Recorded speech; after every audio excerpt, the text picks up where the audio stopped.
Ce jour est historique. C'est la naissance de la pression de plateau dans le nouveau respirateur. La première courbe de plateau. qui change. Au zéro avant la fin. Donc avant et après le cycle, on est à zéro. Et on voit bien que les ballons témoins, ça c'est les poumons test, on voit bien qu'à la fin, ils sont totalement vidés. Ça veut dire qu'ils sont redescendus après son bien. Active la PEP, on voit bien que la valve se ferme en temps normal. Active la PEP. Et là, la valve va se fermer un petit peu avant pour gêner l'expiration. Donc vous allez constater que les volumes de repos des poumons ne seront plus totalement écrasés. Ah, là on voit bien que ça n'est plus aussi peu épais que tout à l'heure. Ça sera plus évident quand on va redescendre. À la montée, c'est plus difficile à voir. Très bien, donc là, le poumon ne revient pas à sa place parce que justement, vous voyez que la ligne n'est plus à zéro.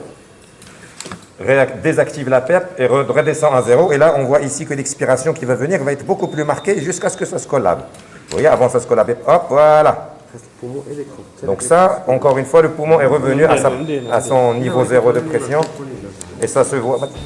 Et ça se voit. Et ça se voit ici, on voit sur le zéro.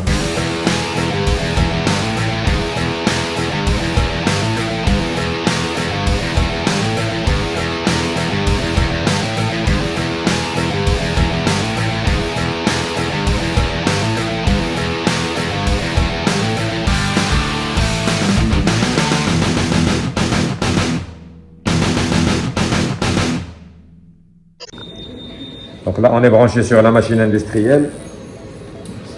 Les paramètres, c'est 460 x 14 fois 1,3 secondes. Ça, c'est les trois paramètres qui nous intéressent, du milieu. Et on va switcher avec cette courbe-là.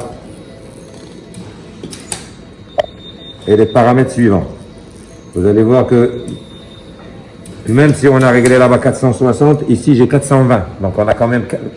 Et même 360 même sur certains cycles. Donc on a des différences de 60, de 80 et même de 100 ml par cycle entre le calibreur qui lui est fiable et une machine industrielle. Donc ça c'est aussi une notion à connaître. Donc ce qu'on va faire maintenant c'est switcher. C'est switcher de notre machine, de la machine industrielle à notre machine à nous.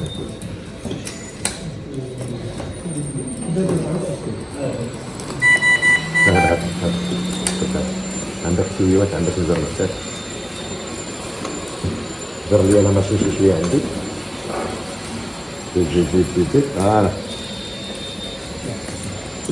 Alors il faut toujours voir la clinique. Donc là, Voilà notre courbe.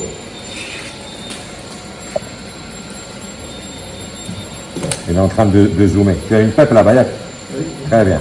Donc la PEP, c'est le fait que cette courbe ne descend pas à zéro.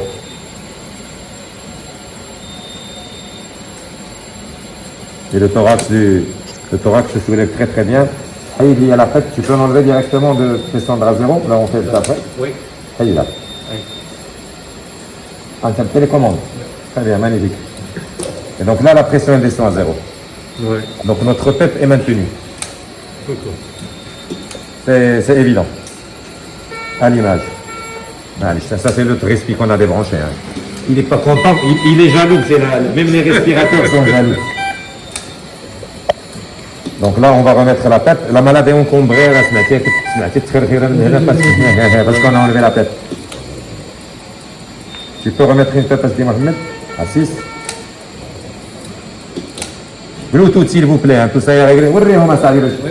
Voilà avec quoi on règle. On règle cette machine, en passant par l'ordinateur, on arrive ici. Et donc là, bien sûr, on revoit que la PEP, en se réinstallant, la pression ne redescend plus encore à zéro. Vous voyez, c'est bien stable. Ça fait rentrer de la PEP. Et là, la prochaine expiration, vous allez voir, on va descendre à zéro. Là, on va annuler la PEP. Hop, là, ça descend à zéro. Donc on a une PEP reproductible qu'on peut mettre quand on veut, qu'on peut évidemment désactiver quand on veut. Maintenant, on va voir les volumes courants. On va prendre un petit coup.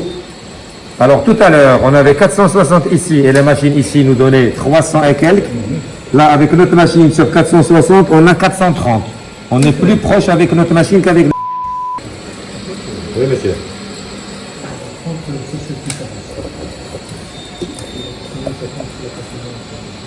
Alors ici, on peut faire les calculs de compréhension intégrée là-bas. Et la courbe, la courbe, c'est normal. Hein.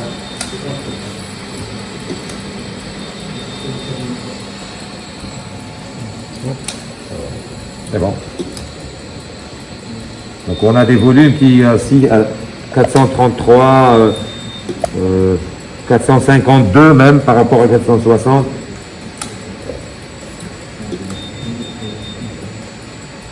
Là ça fait 380, mais c'est normal, le prochain volume va être plus grand forcément. Voilà, 435. Donc on a un petit gap d'une trentaine de millilitres sur 460. Quand on sait que la machine industrielle fait 60 ou 100 millilitres de différence, je pense qu'on peut être satisfait. Très bien.